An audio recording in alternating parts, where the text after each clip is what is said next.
Hey everybody, welcome back to the channel. My name is not Steve. I am Rich in the Philippines. I'm taking Steve's place today. He's got the day off and I'm carrying on. The name of our program, the name of our video today is Fear and Loathing in the Philippines. Yes, no, maybe. This name I thought about for a long time, and it's something that has really been in my brain for, again, almost 2 years. I've been here for a year and a half, and then I think I told you that I planned for literally 2 years and 1 year hard. And I used to go to, I still do, I used to go to a ton of different Facebook groups, maybe 20 or 30. And I saw some things, consistent things that I made mental note of. And then as I came here, I really noticed some things that were all in line with these Facebook pages. And that was consistently the number of people who seemed to be unhappy. They seem to have come here and they seem to still be unhappy. They seem to be complaining about the same things that they complained about when they lived in America or the UK. Not so much the other countries, because I don't know those expats as well as I do the Americans and the UK. So I would say those people in particular. And that is one thing in common with a lot of feelings, especially currently, and that's fear. Fear about what's going on, fear about different people. And look, I'm the same. When I first came here, I continued doing the death scroll on my news feed. I would go through and see the news channels and see, what group screwed which group today, and see who to be mad at today. And I don't really think that and some of you may disagree with me, and I don't want to get in political arguments here. I'm just noticing what I noticed. It doesn't seem to be a plan. It just seems to be where people gravitate towards. And what I mean by that is I too would scroll through and read about the latest train wreck or plane wreck or doors coming off of planes or any number of bad news. I would read about it and just, I would let it get to me. And I've noticed that some expats actually send out attachments daily of the latest conspiracy. And some of the conspiracies are really wild. I mean, yeah, I get it. You shouldn't believe everything you read. And however, I hate to break it to people, at least from my point of view, everything is not a conspiracy. At least I don't think that it is. And if it is, I don't want to know about it. And as far as the world going to hell in a handbasket, look, I came to the Philippines not running away from something, but going to something new. The Philippines, I didn't come here looking for a wife. I didn't come here even looking for a girlfriend. I came here looking for adventure, looking to meet new people, looking for new experiences, new food, just a new outlook at life at this stage. A couple of my friends here have said things, and I'd be interested again to know your feedback. And one of Steve's favorite comments, him and I talk about it frequently, is that we're in God's waiting room, and some people are just closer to the front of the line than the end of the line. And yeah, I don't know if I like that so much. I get it. And I don't want, maybe I just don't want to think about it that way. One of our other expats who just recently left, and I'm sad to see him go, he said something that I liked better. He said, look, we all have an expiration date. We all are on the shelf for this amount of time in this amount of shape.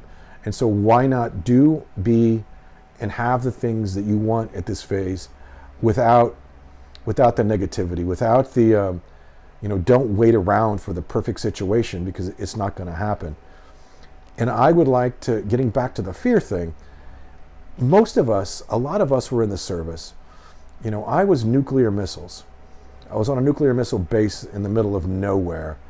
And, I know other friends who were on submarines, and many were, I've met some that were in Vietnam, over in Iraq, Iran. I mean, I shouldn't say Iran, Iraq, I should say, but Afghanistan, and when it comes to fear and loathing, fear can keep us alive.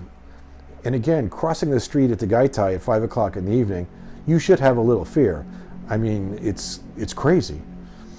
And so, and I don't mean to conflate being in the service with crossing the street in Tagaytay. I'm just saying that having a certain amount of fear and situational awareness is okay. It's not a bad thing.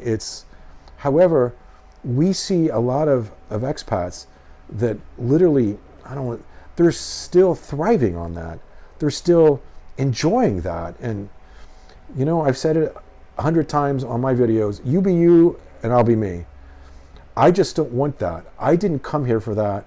I don't want to hang around that. I don't think that my country is going to hell in a handbasket any more than it was 100 years ago.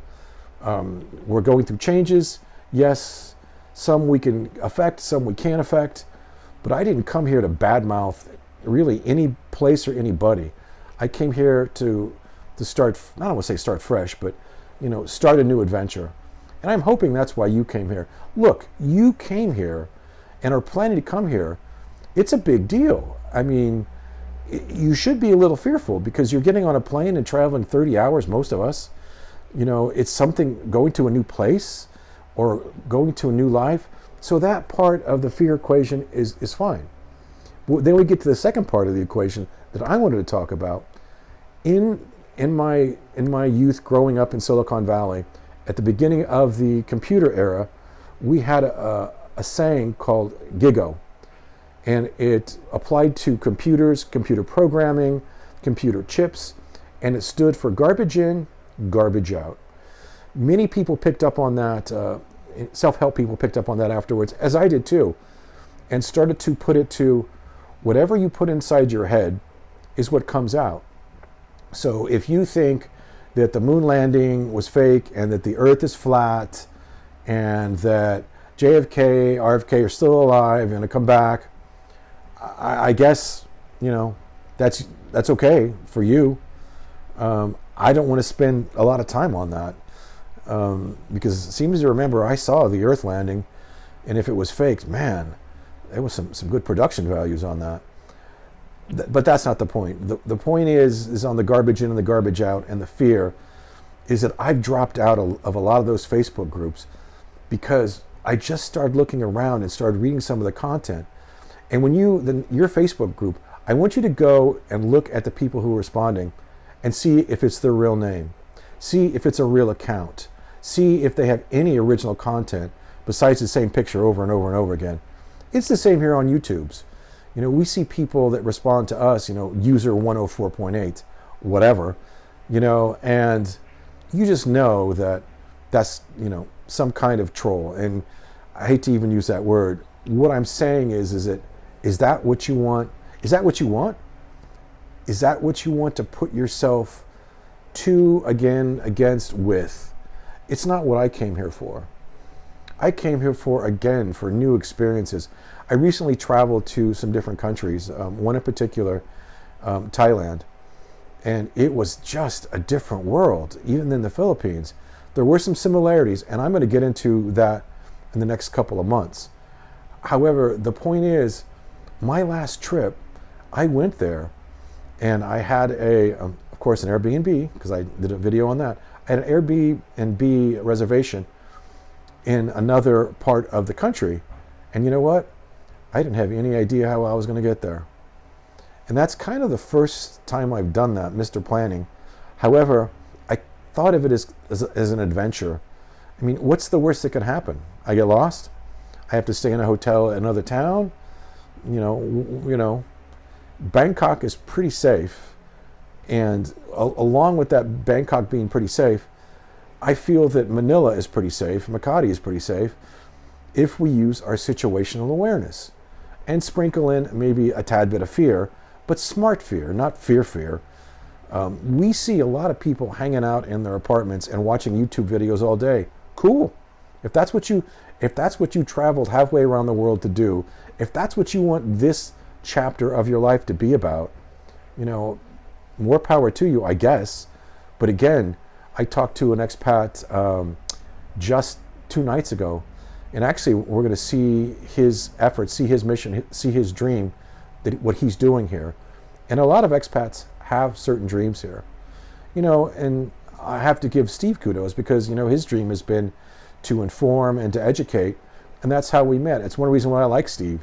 You know, all of his videos for the last 5 years, some of them have really, really been good and helpful to me. But this expat and I, we're like night and day in some of our beliefs. However, when it gets down to the good stuff, when it gets down to the tenets of people and appreciating life, him and I are right on the same track. It's like, look, live your life to the fullest. You know, he's older than me and he's in great shape, and he is doing things. And that's what I'm here to tell you expats that are thinking of coming here. Leave your desk scroll, leave your garbage in, garbage out in America. Come here with a fresh new perspective, and I'm telling you, you're going to love it, because good stuff in, good stuff out. This has been Rich in the Philippines. We'll see you next time.